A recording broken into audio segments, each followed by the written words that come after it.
تونسية، خليني نسألك شنو اللي نجم يجمع 5 بروفيل ديفيرون باش يكونوا فريق واحد. ما كناش نعرفوا بعضنا في تونس، كل واحد كان عايش حياته، نخدموا نتعبوا وننجحوا في مجالاتنا. اما داخل كل واحد فينا كان فما سؤال، هذا اقصى من نجم نعمل في حياتي. والسؤال هذا هو اللي جمعنا، وهو اللي خلينا نفركسوا على فرصة صحيحة نتعلموا فيها دي كومبيتونس جدد ونبنيو حاجة تعطينا قيمة. وبدينا كيما أي شخص، أسئلة، مخاوف وبرشا حاجات ما كناش نعرفوها. أما الحاجة اللي فرقت معنا إنه قررنا نعملوا حاجة جديدة، ولقينا رواحنا محاطين بناس من العالم الكل سبقونا واختصروا الطريق، والحمد لله في أقل من عامين حققنا نتائج برشا ناس تقعد سنين طويلة باش توصل لها.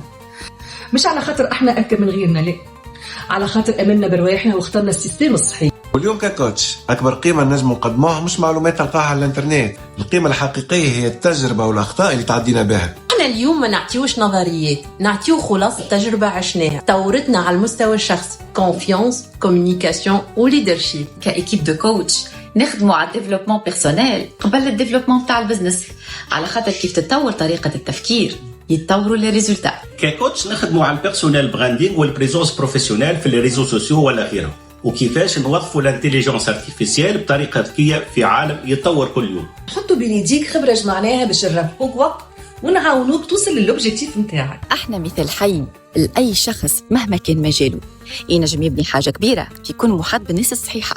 واليوم نحب نشارك الرحلة هذه معاك. إذا أنت سيريوز وعندك ديزوبجيكتيف وعندك طموحات وتحب تعيش الحياة اللي تختارها مش الحياة اللي فرضتها عليك الظروف، اتصل بي على الخاص ونحن نعطيوك التفاصيل.